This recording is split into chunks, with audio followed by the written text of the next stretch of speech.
Show. This week, the Crocked Cook. Is this the final episode of the Crocked Cook? And after this week, the Crocked Cook will be up on our website, Angel and the Wiz, at YouTube. The whole thing. I'm going to put the whole thing up.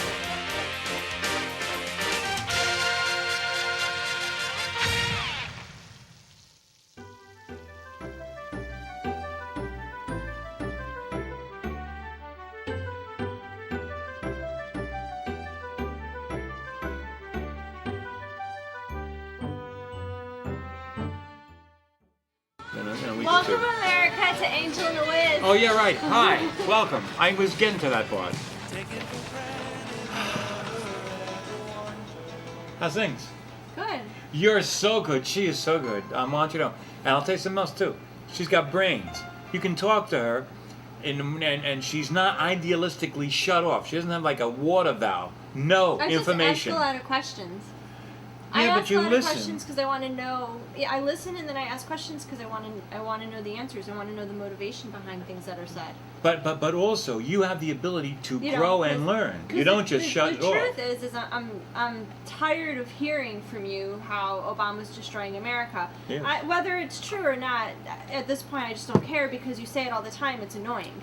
So now I want you to give me very valid reasons as to how he has impacted you personally. Oh, I thought directly. we did. You know, but no, I mean that's where I'm trying to get at. Like, Oh, okay, You know, I ask a lot because I want to know. I ask questions because I want to know why. Not necessarily. You don't have to go over that again. Okay, yeah. Because we talked about it. Go watch last week's show. That's right. That'll cover a lot of it. You know what I mean? But that's what I try to ask a lot of questions because I want to know the motivation behind something. Right. So what's happening in your life? Anything new and exciting? No, not really anything new. Okay. I got a little minor concussion a couple weeks ago. Oh, that's great. Yeah, drove myself to the hospital. Oh, is that the safest thing? You know, and then I had to convince the people at the hospital that I really wasn't on drugs.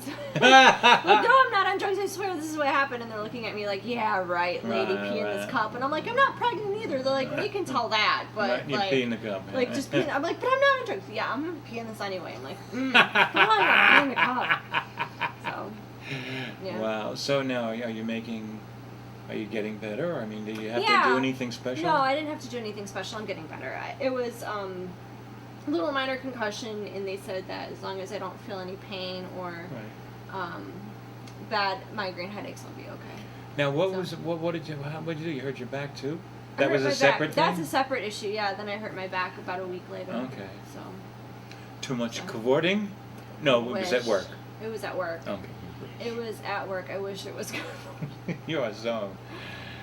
I just, you bend down. It's slippery ground. You bend down and you stand up, and it's a lower back pain. And I don't know. God knows how. The muscles in your back are so sensitive, and one thing out of whack, and. I've got a lower back pain too. You know where it is? Where? It's in the White House. Sorry. Okay. I'm sorry. Very funny. I'm sorry about that. That's okay. Wow. Anyway, I'm better. I still got these tinglies. It really is distressing. They told you to take some. Well, they did. They just something. told me about that this week. I wish they had told me about that 4 weeks ago. I could have been there because I'm supposed to play the guitar tomorrow. And it's very hard because you don't have the sensitivity. Yeah, because it's like, I guess a nerve ending is like this. It feels like it's like this now. It's split up. You can't. It's. So anyway, I'm taking a B6, and I hope I'm doing it right. I mean, I don't want to find out. Oh God, I'll call the doctor next week. I'll say, "You're what? Don't do that. You'll die." Something. Well, I'm sure you can go to a clinic and have them do like a blood sample or something to test all of your blood levels. Oh no, they're going to do that on the 26th, October 26th anyway. But no, the nurse told me they're really nice over there, and she said, so I'm going to try that and see if it will help, because it's very frustrating. You feel it in your hands and your feet. It's very, very, very funky. So, this is the last week for Julia Child. Oh, this week. Julia Tensil. Julia Tensil. She's funny. This is. What does it say here? So even if I can. About the dog. Mostly. It's so sad if you can't read your own writing. Isn't it something too? And I can't even with the glasses. It's not even. I don't think glasses would help you read. That's chicken scratch. It's scribble, scribble, scribble. I should have been a doctor. That line must be a T because No, And this then is scribble, not scribble, even the dog. dog. This one I can't read. This one I don't know what that says. But anyway, you're going to see. Julia's going to finish up her food and give it to the... Oh, you're really going to start to see the effects of the wine. For those of you that Been watching every week. that haven't watched every week, Julia Ellen is... We taped this live, and there was setup time before, and then the 28 minutes of the show, and the wine that she has is real wine, and she's really drinking it.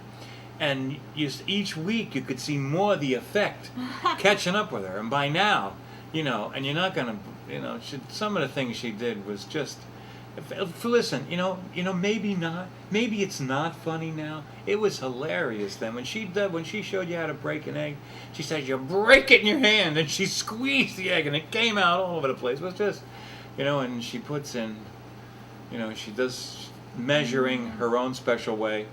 And it was just funny. So this is the week where she's going to serve the meal. So, but the only one that would eat it was the dog. Anyway, so I don't know. But those were great times in public access. In 19, I don't know if you see, public access was like the beginning of the internet, because the basis of public access, and it was and where the station that we are on now in New York City is an outgrowth of the work that we did, me and others and I, back in the early 70s, and which is now over 30 years ago. Okay, and because we were successful, it grew. These kids now have their own building, and their own studios and everything. And when we started, they didn't have that. You had to have your own stuff. There was only one gentleman, Jim Claddock. He built a studio. It was from ABC in Manhattan. It was Sterling Manhattan Cable in those days. Sterling was here, and they used in the basement. Sterling Manhattan was a part of Time Life, which was a part of HBO, Lottie Don, all that stuff. So we had HBO engineers actually running our shows. And Jim Claddock went into the building next door. And we threw a wire out. We took a wire and threw it out the window and brought it downstairs and plugged it in so we could do live shows. I mean, it was, and we did a lot of, there were Anton Parrish and Astaro and all these people, and Ephraim Allen, and we did stuff, and it was like revolutionary TV, radical TV. And when we did a lot of stuff, and we pushed the envelope, we destroyed the envelope. The envelope was actually totally removed by the time that one. Yeah, right. But we also showed that people wanted to see this stuff. We showed that you could do comedy for adults. Comedy didn't have to be for kids. You could do, you know what I mean? So it was received really well. And the thing that was really great about it was, this was the community talking to itself, okay, performing for itself, using community members in the shows, producing the shows, etc., etc. And there was no internet, there was no social media. This was it, and it's a special thing, and it's still special. It can be done, of course, now with the internet. I guess a lot of people put up a lot of stuff. But this was TV, and it was very special, and I'm still beholden to Charlotte Jones and other people like that backed us. They could have turned and run, because we did some, we went way over the line, I mean, and of course I had no idea at the time that HBO was sitting over there loving this, because we could go way over the line and freak people right out, and then they could come up and just they could go closer. And they could get away with it because we were so far over, the line had been moved so far away from where it was. You could come way up here now, because we were down the street, and so we helped contribute to the growth of TV, and there are still things. We did the original, I hate to say this, but we really did the original, whatever they're called, infomercial. That was one of our inventions. But it wasn't because we were smart. It was because we had a problem, and we didn't have money to throw at the problem. So we had to find another way around. And so you had to find some revenue.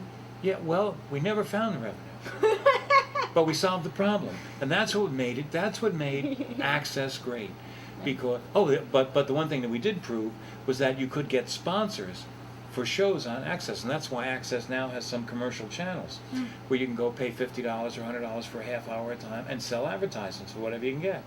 Okay, well that didn't exist when we started, but because we were, knock on wood, so successful, they realized, wow, these kids can actually find sponsors and make better shows. It was designed to just be us talking to each other and stuff like that, and no real budgets or anything. It was just mom and dad doing a TV show and then blah blah blah, stuff like that. But it grew, and now it's gotten very sophisticated. These kids got a whole building now. Cool. Now they were in the basement when we started. Barbara Perkins and Steve Lawrence, who went on to work at MTV. These were just two people in the bottom in the cellar at Sterling, Manhattan. That's what we were relegated to.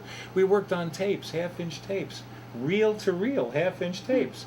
There was none of all this stuff that happened. So anyway, but it was a special time. We had a chance to do special things. And Julia Tensil, the Crocked Cook, was one of those shows. We did a new show every week, and it was in other words, when we did a satire, we did the whole show. You know, so when we did a satire on Julia Tensil, it was the whole show. When we did a takeoff on game shows, it was the whole show. When we did a takeoff on Tom Snyder, it was the whole show. And, you know, the Wiz ruled Manhattan for I don't know how many months. It was just, everybody was watching the show. We had the only cable. There had never been a cable. See, now everybody's so used to this stuff, okay? Okay, but in the old days, there was only TV Guide, a Triangle publication, and they wouldn't list the cable shows because they were for the broadcast networks, and at that time there was a real schism between the two, and they wouldn't list it. So Valerie Hazley said to me one day, she was a young lady I was seeing, and she said, if you want people to watch your show, they got to know it's on. Let's put out a TV Guide. So that's what we did. Off to See the Wizard, TV Guide. Cable TV Guide. And we printed it at the church. We got our plates made. We went down, we printed it at the church. We distributed it all at ABC, at the local A&Ps, at the grocery stores and stuff like that. And after a while, Sterling, Manhattan was taking half of our press load and giving it to their salespeople, because now their salespeople could go to the door at somebody's house and say, would you like to get cable? Look at all the shows you're not seeing. And it helped them sell subscriptions. So it really worked out really good. So anyway, then eventually we came up with the book Total TV, which was the first time you ever had a listing of both all the stations and the cable stations together, which is now commonplace. Right. But at the you time, can get that online now. Yeah, you go can. online and just search for a station or. But they didn't want to. They didn't want to. Jack Nicholson has a great line in the movie Easy Rider. You familiar with the film? No. Anyway, years ago when you were young, there was a movie called Easy Rider with Peter Fonda. Before or after 1980? Before. I wasn't even born. Okay, well, that's something that takes. I was negative. There we go. Negative. Okay. I was negative. Okay. So this movie came out, Easy Rider, and Jack Nicholson. This is the first time you really saw Jack Nicholson in any kind of meaty role. And they're sitting around a campfire, and Jack Nicholson is making the whole point of the movie, which is people like freedom. They really like to talk about it, but when they see people actually free, they're scared. Okay? And that's how it is a lot of the time. Okay? And when you're doing something new, anybody, they talk about not walking down the same path. Well, I've gone through life with a machete, okay? I mean, I cut my path every place I went. I never went on anybody's path. I made my own, thank you. And there's a lot of resistance to that, okay? People, now, once you make that path, and it's traveled, then people start getting on it. And then now it's a road, it's mainstream now, they don't even think about it. But when you originally do something, it's not. And you got to buck the tide. That's why people are always surprised when they hear about things that, had so much trouble getting started that we take for granted now. You know, what? How could he be against that? You know what I mean? Well, they didn't want it. You know what I mean? So this, you know, so that's.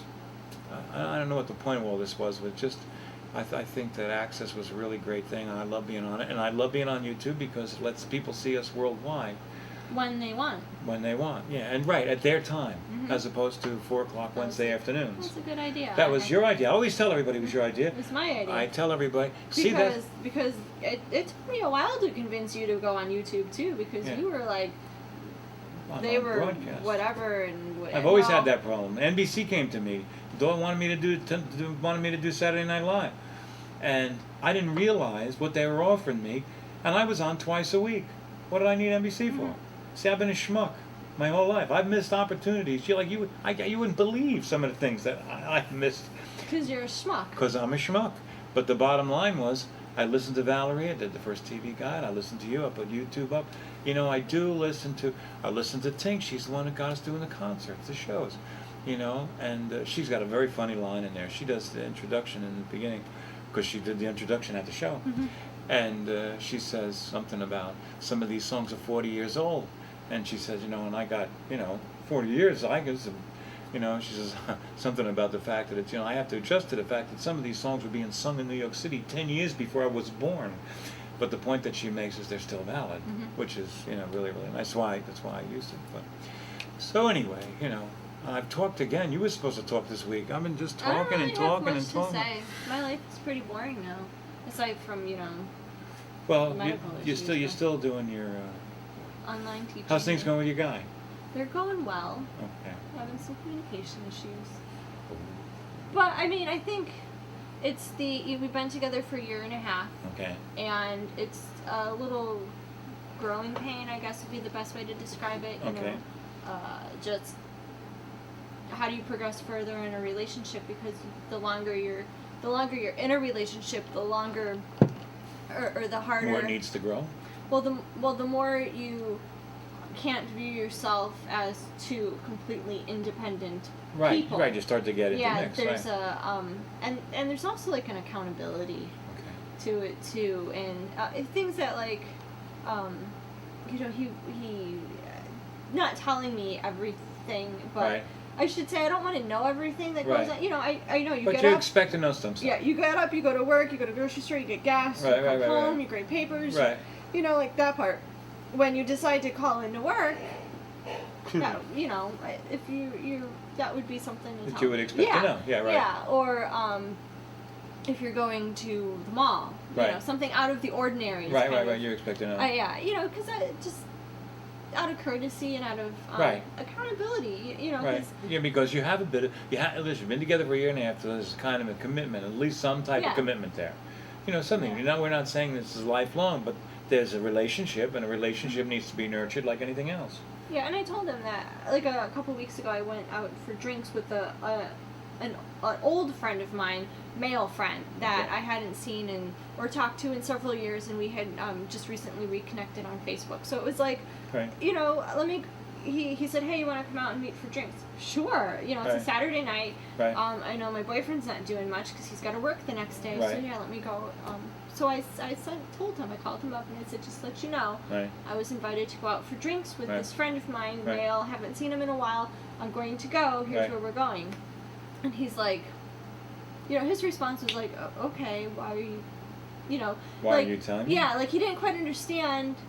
He's still living in the fully independent mentality, Why is not crossed over yet. Why is she telling me this? Like I don't, and I'm thinking to myself, I'm telling you because I'm going out with an old friend that I haven't seen in a while to a bar. It's a male. It's a male. It's to a bar. I don't want him to get jealous, but it's like I'm going to be drinking, and if anything was to happen to me on the way home, not that anything would happen to me on the side of. Like my friend, but a car accident or something, they're going to see the last person I call who's going to be you. Like, so you need to know where I am, or else you're going to be like, why is she calling? No, but I understand. I mean, especially if you were going out with a girl, it wouldn't matter so much. But you were going out with a guy, and I think you want to let your guy. You want to let your guy know I'm going out with a guy. Nothing's going on. This ain't a hanky panky thing. If it was a friend that he knew, I'd still tell him I'm going out. But it's it's a courtesy thing. It's an accountability thing. If he went out with a girl, you would want to know. Oh yeah.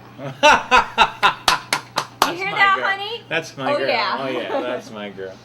I want to know her name, her phone number, her Facebook name. That's right. And if I have and to kill she better have a boyfriend already too. That's right. I know. Well, there'll be trouble. Yeah. No, that's so funny. It's things like that we're working on that. And I have said to him before that my parents, I grew up in a household where my parents told each other everything. Right. Absolutely everything.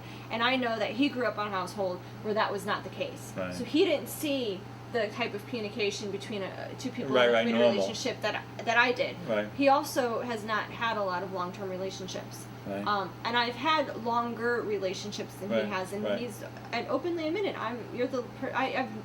you're the longest relationship I've been in. So I know that he hasn't had those lessons of relationships like you would have when you're younger, when you have that relationship experience. Like you make mistakes. You made mistakes with a couple of ex-wives, and you're like, crap, I probably shouldn't do that with the next one. Right. And then you make another mistake and it doesn't work, and you're like, okay, so now I shouldn't do this and this. Right. Yeah. And you learn. So, and I think that's he's I think he's very fortunate that I love him, and I'm in love with him, and I'm very patient.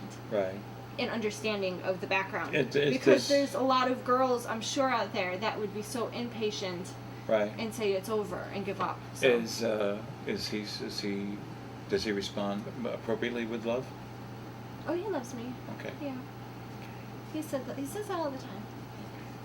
Yeah, he does. He loves me. We have 40 seconds.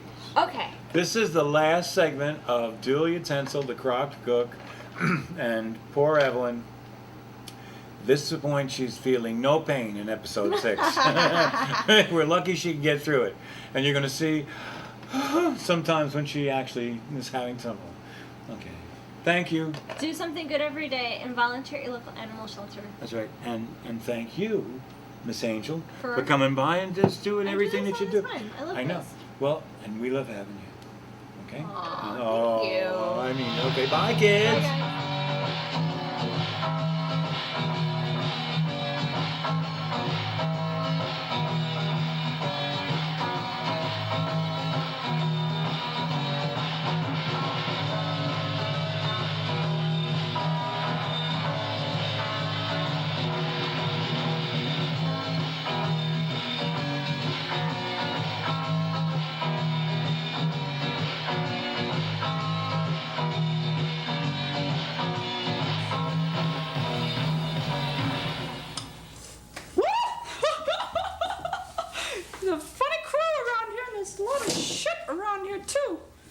Can't stand it. Well, he's also told me off camera that the oven was not on, but it's okay. It's okay. The oven isn't on. What you do is this is raw. That means it's raw. Means it's raw. So, but it's better this way because you don't overcook it that way. So we're gonna serve it up anyway, right? One son? One son? The oven wasn't on. The oven wasn't on. I know that's stupid. I just said the oven wasn't on. I said it was okay. Now you're gonna eat some of this shit. Save it for the dogs. It's okay. We'll serve it up anyway. Get these fucking bugs out of here. This milk. It's okay though. He says it's shit. Well, what does he know? What does he know? Me and my Sherry know.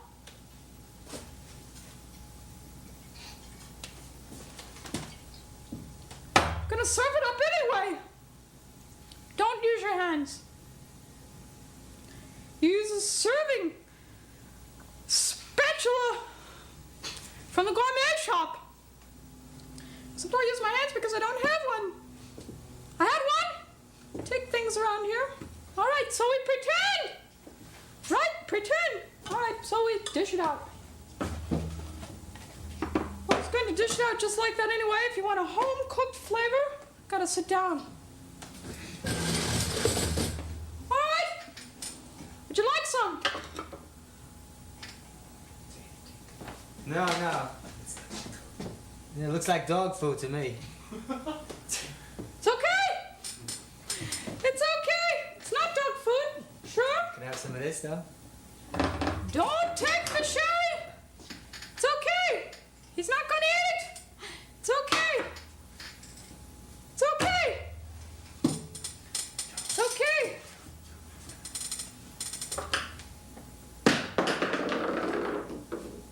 God damn it! I worked a hard time to get here 26 years! You think I'm nice? What do you know? I worked a long time and he doesn't want to eat my food! It's the first time, too! It's the first time! All they want sex! All I want's a drink and my stockings to quit falling down! Good!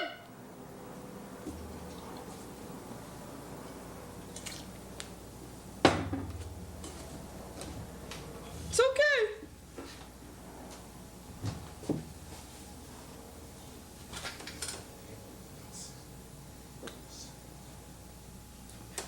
I worked a hard time there, trying to get a good show. They don't appreciate me. They don't appreciate me. It's all right though. What the hell?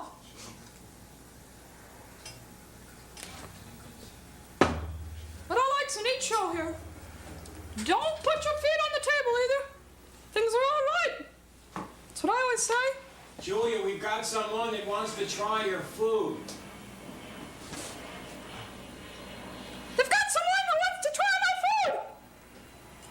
All right. We're gonna serve it right up. They're gonna love it. Okay. Forgot the meat. Go to commercial, Julia. Let's go to commercial. Don't go away, please. I don't have any friends. Don't run away. It's okay. It's okay. It's okay. Eat the food. Don't run away. Well, it's been a wonderful show. I've enjoyed it.